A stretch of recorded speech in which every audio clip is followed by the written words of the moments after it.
Welcome back to Navda classes. तो ये है हमारे पेडागोजी ऑफ साइंस की सीरीज़। इस वाली वीडियो के अंदर हम डिस्कस करने जा रहे हैं लेबॉर्ट्री मेथड के बारे में। लेबॉर्ट्री मेथड के बहुत सारे फ़ायदे और नुकसान हैं और ज़्यादातर ये जो मेथड है यूज़ किया जाता है साइंस के स्टूडेंट्स के लिए।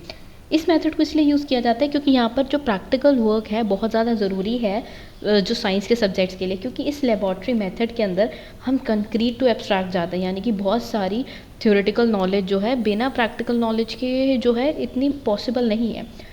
तो जो JW यंग थे उन्होंने बोला था जो लेबॉर्ट्री मेथड है इसका मेन एम यही है कि टीचर्स जो है वो खाली थ्योरेटिकल मेथड नहीं बट प्रैक्टिकल मेथड भी अडॉप्ट करें बच्चों को कंसेप्ट को और क्लियरली समझाने के लिए। अच्छा, एक और चीज़ इसमें बताई गई थी कि जो रूम है स्पेशली जैसे कि जो लैब है वो फिल्ड होनी चाहिए थी। ड्राइंग इंस्ट्रूमेंट सूटेबल, जो बच्चों के सूटेबल हाइट के जो टेबल्स होने चाहिए, डेस्क होने चाहिए, अच्छे ब्लैक बोर्ड होने चाहिए, जो भी नेसेसिटी ऑपरेटर्स होते हैं लैब के अंदर वो होने चाहिए ताकि जो है लेबॉर्ट्री मेथड जो है सक्सेसफुली अचीव किया जा सके। तो लैब्स का वेल डिफाइन एस्टैब्लिश होना बहुत ज़्यादा ज़रूरी है लेबॉर्ट्री मेथड के अंदर।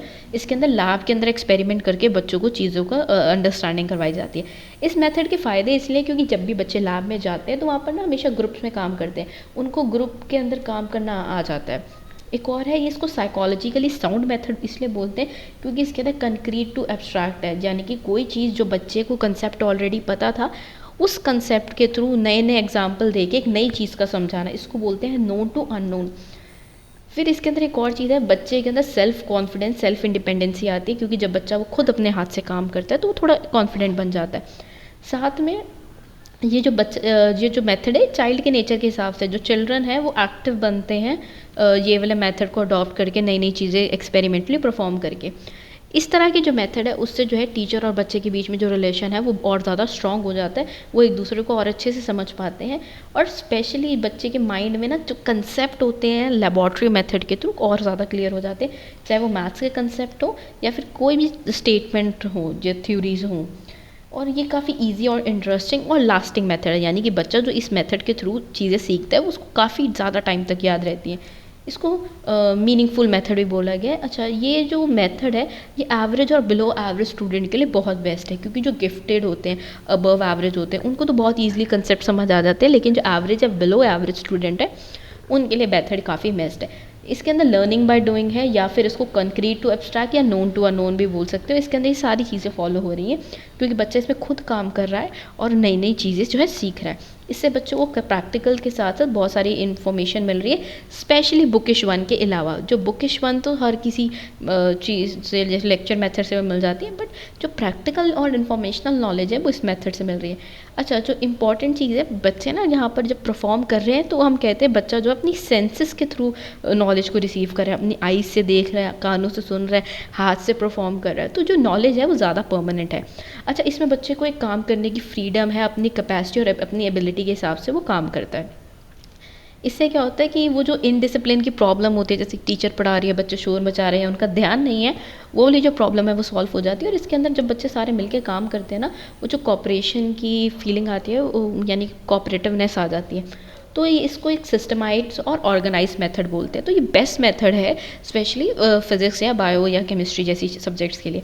अच्छा, इस मेथड के कुछ डीमेरिट्स भी है। डीमेरिट्स मतलब जो स्टूडेंट है हमेशा कंक्रीट स्टेज पे रह जाते हैं, उससे आगे प्रोसीड नहीं कर पाते, मतलब जो उस एक्सपेरिमेंट ने समझाया है वो उसी कंसेप्ट तक रह जाते हैं, वो कुछ उससे ज़्यादा कुछ नया सोचने वाला काम नहीं करते, बस एक पर्टिकुलर टॉपिक को परफॉर्म करके समझते हैं। ये कई बार कुछ टॉपिक के लिए तो मेथड सूटेबल होता है और कई टॉपिक्स के लिए ये मेथड इतना ज़्यादा सूटेबल भी नहीं माना जाता, स्पेशली जो थ्योरेटिकल टॉपिक्स होते हैं। अच्छा, हायर क्लासेस के लिए इतना नहीं बेनिफिशियल है ये। वैसे अंडरस्टैंडिंग तो बहुत मिलेगी बच्चों को, बट हर चीज़ हम वहाँ पर प्रैक्टिकल वे से नहीं करवा सकते क्योंकि टाइम कंज्यूमिंग मेथड बहुत ज़्यादा है। अगर हम हर एक चीज़ लैब में जाके करवाने लगे, बच्चा परफॉर्म करने लग गया, तो कंपेरेटिवली टाइम ज़्यादा लगेगा सिलेबस को कवर करने के लिए और इतना टाइम नहीं होता।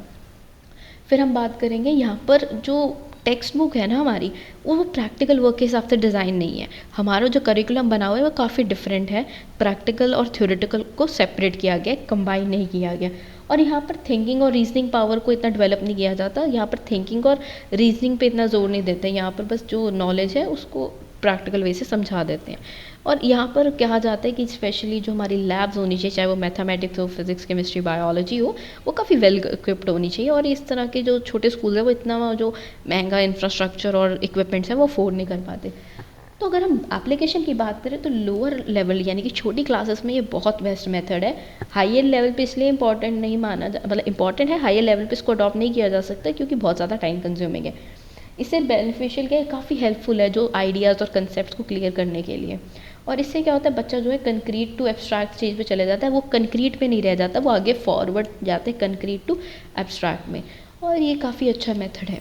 फिर हम अगर फाइनल कंक्लूजन पे आए तो ऐसा देखा गया है कि जो लेबॉर्ट्री मेथड है वो काफ़ी अच्छा है। अगर हम देखा जाए इसकी कुछ डिफेक्ट्स और लिमिटेशन हमने पढ़ी हैं, पर अगर ओवरऑल देखा जाए कोई मेथड अडॉप्ट करने से बच्चे को चीज़ें बहुत अच्छे से समझ आ रही हैं तो वो मेथड जो है बेस्ट माना जाएगा बच्चे के लिए।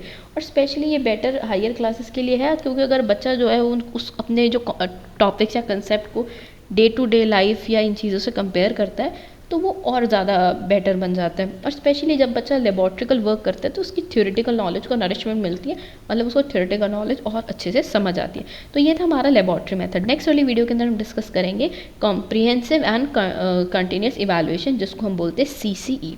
Thank you.